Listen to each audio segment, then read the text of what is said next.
Oh my. Typical vacuum robot stand is about a quarter the size of this, so this thing is huge.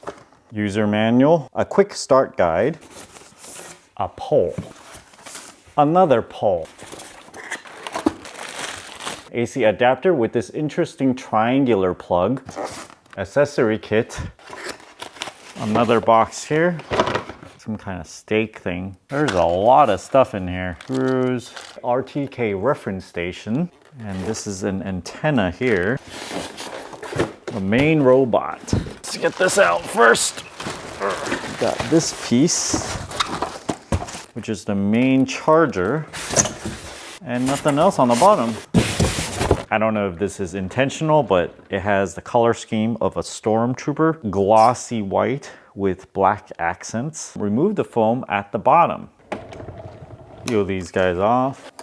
Remove the foam piece. With robot vacuums, they have these little bumpers. Here is the front swivel wheel. There are guards here to prevent the blades from digging into the ground. And there are 2 spinning wheels, each with 3 blades. Just freely rotate like this. I assume when it's spinning, the weight of the blade will pull it out towards this way. And that would have about 1 centimeter of cutting surface that rotates around. You'll notice there's no reservoir for the cut grass. That's because this is intended to cut only. And sometimes you want that to stay on the grass to fertilize it. However, there is an attachment that we'll look at later that you can use as a storage of the grass. The front has dual cameras and even a little wiper blade to wipe off any droplets of water. Here's the docking station pad and the piece that you attach on top of it. This has 2 probes that swivels a little bit in order to charge the robot. Here is a fairly long power cord. See adapters here. It has a grommet over here, so it's fairly watertight. I'm gonna plug this in. The green light turns on. The front of the robot has 2 contact areas. It's in a slit format so that those pins can just kind of guide themselves in there. This is fairly wide at around 1.25 inches. I'm gonna push this in right there to charge it. It's doing some stuff. Start charging. Okay, it made some blade sounds. Up here is a 3rd LED light. This is part of the activation protocol. Once we plug the robot into the charging station, the LED on the charging station and on the robot will flash green, and now it's ready to go. It is at the highest setting 10 right now. Let me switch it to 9, 8, 7, 6, 5, 4, 3, that's the lowest. This is the head section of the RTK reference station. It's this big old ball thing. It's probably an antenna in here, but there is an antenna already that comes out of this hole. So I'm very, very curious what the heck is in here. I'll use the included screwdriver, and that seems to fit right there just fine. Everything has Loctite on it, so that's really cool. Okay, let's see.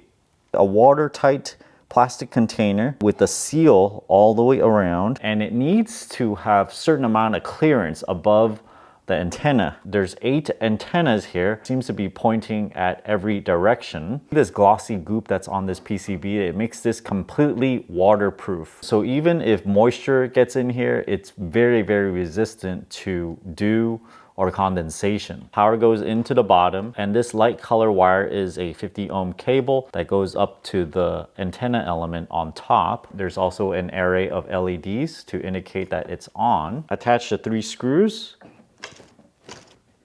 The reference station attaches onto a pole, and in turn it stakes into the ground with this thing. There's a protection sleeve right here we can pull off, and this attaches to the bottom of the pole. The electronics portion has a cable that we can thread through here and take out the connector from the side and attach this to the top of the pole. The notch is right here. Align it, twist this in place, and it's secured. Attach an antenna, just twist it in place and secure it. Secure the cable to the pole with these included clips. Second one.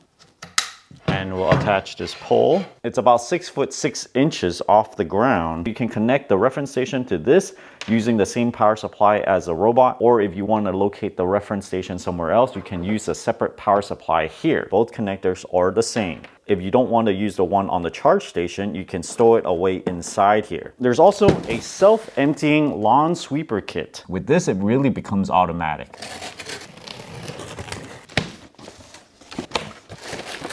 This is the bag for the grass, the lid for it, quick start guide, some metal bracing,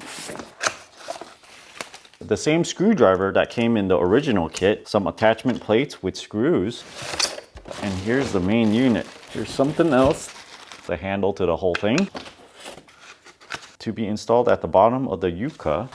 It looks like it needs an additional battery for this, and this is counterweight part to be mounted on top of the Yuka equipment with a sweeper kit. It needs a counterbalance. This weighs around 5 pounds. It's just a weight element, nothing else inside. There's a little roller thing similar to a vacuum cleaner, and these are kind of soft bristles, and it'll sweep all the grass off the floor. Flip over the lawnmower and install the extra battery underneath this cover. Remove the 6 screws. It's 97.2 watt hours. Notice there's already screws attached to the battery, so just slip it in, tighten the screws, connect the 2 connectors, and also this one.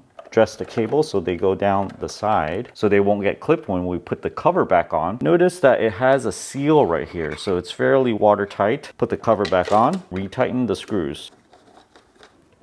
Put on the handle on the main section of the sweeper kit, just push it in. There are 6 screws, 2 are extra. Now you have the handle with the button. This button moves this little lever over here. This is the cover for the grass storage bag. Flip it over, and this is the handle to hold the storage bag. Have it oriented this way and put it in here. Attach these plates. Make sure the one with the square notch here is on the left side. It really doesn't fit any other way. And it includes 10 screws, 2 extra ones. Put the 4 screws in. Attach the other plate. Flip it back over. This becomes the handle for the grass storage bag. Flip it back over. These grass storage bags are usually see-through, so you can see how filled it is. All along the edge is this little hook, and we can slip it in here to secure it. Press along all the way.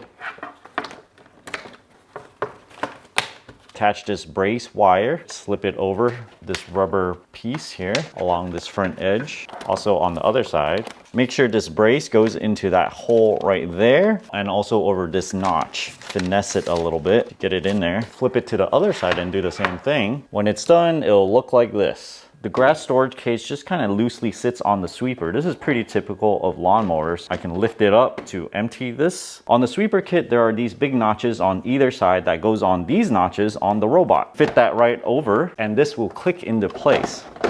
Pull this connector off of the sweeper kit, attach it to this point, push it into place. You should hear a click. For the counterbalance, remove this plate here, use a screwdriver to pry it a little bit. Then we attach this little weight thing here, just put it on top. There's a screw here, here, and also on the other side. So put that right on and screw it into place.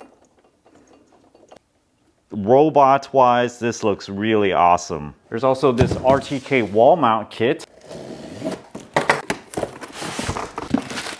which allows you to mount this reference station on top of here. Comes with the hole mounting sticker for positioning and these very hefty screws that will expand as you tighten them. You drill a hole the same diameter as this, put it into the wall, and as you tighten them, this thing expands and grabs it into place. You also need this washer to put it against the back, tightening washer, and the nut. And even with just my hand turning, you can see it kind of expands a little bit right there. Download the Mammotion app, sign up for a new account, email address. We'll add the RTK station, which is this thing. Already found the 2 devices. I'll just click plus, start. It needs the Wi-Fi network. We need to upgrade the firmware real quick. Upgrading. Now we'll add the RTK station. It's like a little remote control car, okay?